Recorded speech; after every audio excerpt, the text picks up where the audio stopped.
So before we get into the actual topic, I want to just go over a brief experience that I used to have. Being in a Catholic high school, we would be prepared to go to an away team, an away basketball game against another team like Annunciation or St. Barnabas or St. Anthony or whatever. And it was like war.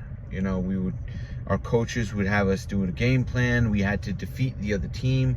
We had to beat them to go to the state championships and all this other stuff. It wasn't and this is supposed to be from a Catholic school, you know, or a representative of Jesus Christ. So there's a war going on, you know, even if it's just in sports, there's a war. It's we come first, we defeat you, you bow the knee, we dominate.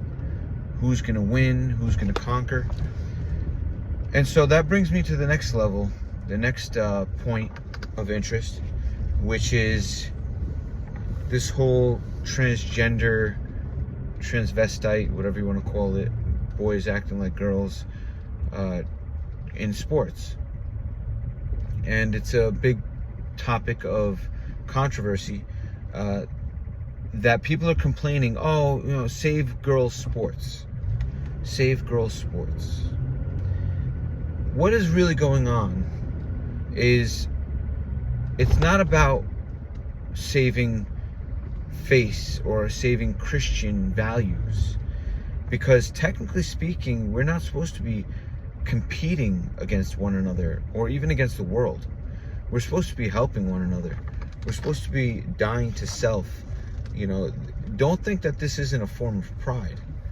This absolutely is a form of pride, where one team is going to dominate the other team and win, all in the name of self-exaltation. You know, pride. That's basically what pride is, to exalt oneself above another, whether it's God or whether it's your fellow man. So this is the problem. This whole argument is flawed from the foundation. It's flawed just in the sense that they're trying to get over one sin, which is the transvestites or transgenders, and they fall into another sin, which is pride, competition, excessive competition, which is mentioned in Galatians chapter 5 as the works of the flesh. And you can't pick one of the lesser evils. You should be picking no evil at all. So I actually see this as a judgment. You know, they're complaining about boys coming in and taking the glory because they want the glory for themselves.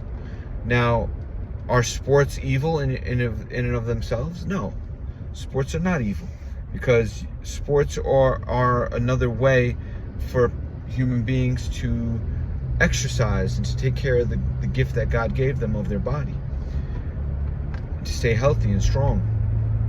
You know, like the scriptures say in 1 Timothy, exercise profiteth little, but godliness is profitable unto all things, having the promise of the life that now is, and of the life that is to come.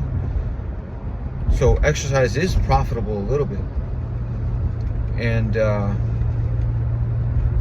you can exercise and compete in sports, but not to achieve glory or a trophy or a wreath or some sort of prize, because, you know, the scriptures also say that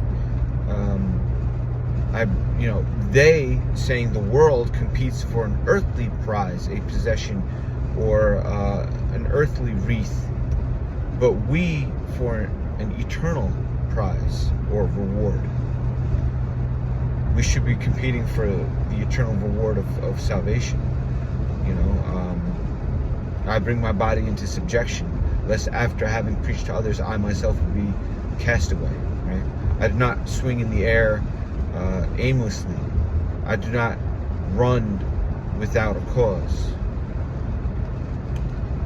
So yeah, exercise is great, but once it becomes glory to the actual athlete rather than God, then it becomes sin. And that's the problem. People aren't complaining that men are acting like girls. They're complaining because they're losing their reward and their glory to a transgender. That's the real issue. So think about that when you actually see these complaints and everything. Yeah, I'm against transgender whole 100%, but I'm also against sports that exalt man and give man glory. You know, like scripture say, the glory of man is like the flower of the field, which fadeth away. We should be glorifying God and not mankind.